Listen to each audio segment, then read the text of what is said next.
বন্ধুরা, আজকে 30/6/2025 1 PM এবং 6 PM এর জন্য টার্গেট নাম্বার দিলাম।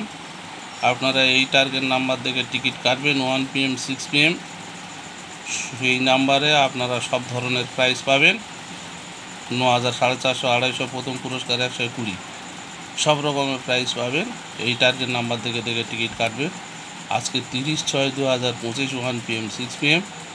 আর সদস্য হতে চাইলে আপনাদের হোয়াটসঅ্যাপে পার্সোনাল নাম্বার দেবো, আমার এই ফোন নাম্বারে যোগাযোগ করবেন। আর সমস্ত আপডেট, নতুন নিয়ম সব কিছু আপনাদেরকে জানিয়ে দেওয়া হবে। ধন্যবাদ, ভালো থাকুন।